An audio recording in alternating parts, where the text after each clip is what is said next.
मोदी और अमित शाह के हाथ में देश की सत्ता आते ही इन्होंने अपने बाप की माल समझकर देश में जो ज़मीन थी वो ज़मीन का अपने ही संस्थाओं को बंटवारा करना शुरू किया और देश की हज़ारों एकड़ ज़मीन ऐसे संस्थाओं को, जैसे चाणक्य विश्वविद्यालय, आर्य संस्था, ऐसे संस्थाओं को जो आरएसएस के और बीजेपी के संबंधित हैं, ऐसे संस्थाओं को बांटी गई। जो ज़मीन की कीमत कुछ करोड़ों रुपयों में होती है, ऐसी ज़मीन केवल कुछ हज़ारों रुपयों में हस्तांतरण कर दी गई है। कर्नाटक में बीजेपी की सत्ता आने के बाद कर्नाटक में भी ये प्रयोग किया गया और कर्नाटक में कई जिलों में चाणक्य विश्वविद्यालय के नाम से कर्नाटक की भूमि ऐसे लोगों को सौंप दी गई, जिसकी कीमत आज मार्केट में करोड़ों अब्जों रुपये हो सकते हैं। वो ज़मीन कुछ हज़ारों रुपयों में ही देने का प्रयास ये अमित शाह और मोदी और बोम्मई ने मिलकर किया था। जब कांग्रेस ने सत्ता हाथ में ली तो उन्हें पता चला कि ऐसी ज़मीन जो गरीबों से छीनी गई है और उन्हें मुफ्त घर देने का, मुफ्त निवास देने का, निवास में जल देने का, जल में नल देने का, ऐसा जो घोषणा करके मोदी ने वो गरीबों को हटाया, भील पिछवाड़े जातियों को, आदिवासी जातियों को हटाकर वो ज़मीन अपने हाथ में ली और ऐसे विश्वविद्यालय शुरू किए जहां आरएसएस की कवायद की जाती है। बच्चों को पाठ्य पुस्तकों के बिना हथियार चलाना, हथियार बनाना सिखाया गया है। ऐसी संस्थाओं का अब इंक्वायरी करना शुरू हो गया है। कर्नाटक राज्य के महसूल मंत्री मधु बंगारप्पा, इन्होंने ये बात पर तवज्जो दी है और ऐसी जैसे भी गैर व्यवहार हुए हैं, ऐसी ज़मीनें जो दी गए हैं उस ज़मीनों का नया खाता इंक्वायरी शुरू कर दिया है।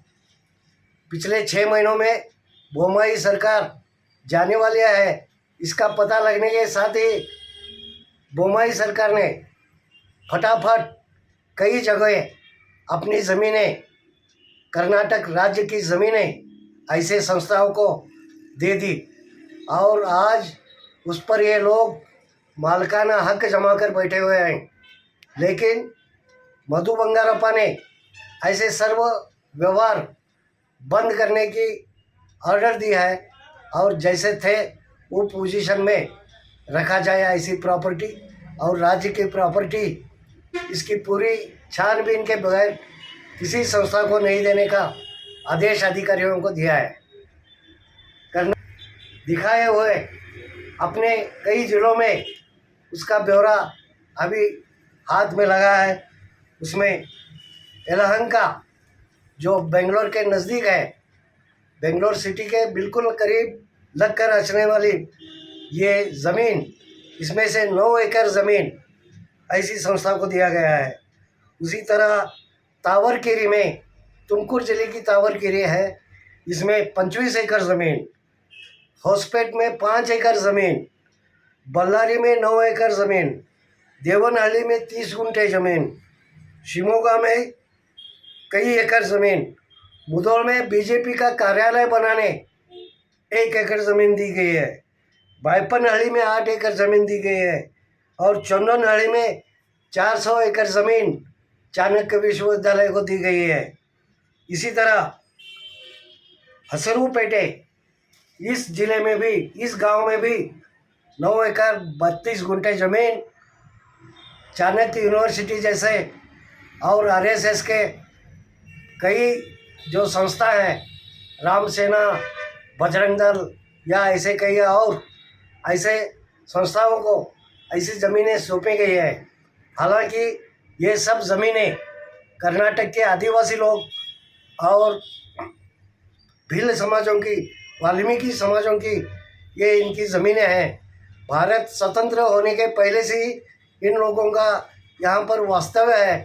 ऐसे लोगों पर जबरन हटाकर ये ज़मीनों पर कब्जा कर लिया गया है। लेकिन अमित शाह और मोदी के वजन से, मोदी के दबाव से ये सब अत्याचार सहा गया। अब जनता खुलकर सामने आ रही है और कांग्रेस सरकार को बधाई दे रही है, क्योंकि ऐसी ज़मीन फिर से खुली कर लेने का और उस पर सरकारी कब्जा जमाने का हथकंडा कांग्रेस सरकार ने अपनाया है। कांग्रेस सरकार ने जो काम शुरू किए हैं इसकी बधाई हर मिनिस्टर को दी जा रही है और जनता से इनको बहुत बड़ा सपोर्ट मिलने वाला है और मिलता रहा है। ऐसी चीज़ों से अब आने वाली लोकसभा के लिए बीजेपी में हड़कंप मची हुई है। अगर इसी तरह योजना का अमल कर्नाटक में चलता रहा तो भारत के कोई किसी भी राज्य में बीजेपी की सरकार ठहर नहीं सकेगी और अपना अस्तित्व नहीं जमा पाएगी। ऐसी भय बीजेपी के वरिष्ठ नेताओं में पैदा हुआ है। भाइयों, हमारा आज का ये चैनल कैसा लगा आपको हमारे कमेंट में बताइए। साथ में हमारे चैनल को सब्सक्राइब कीजिए और लाइक करके हमें प्रोत्साहन दीजिए। धन्यवाद।